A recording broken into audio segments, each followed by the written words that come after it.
কারো একটা বউকে বা কারো একটা রিটায়ার্ড লোককে ঠিক করে রেখেছে।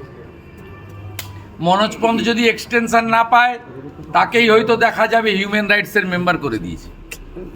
এর আগে ইনফরমেশন কমিশনারে কাকে কাকে পাঠিয়েছে আপনারা জানেন, হিউম্যান রাইটসে কাকে কাকে পাঠিয়েছে জানেন।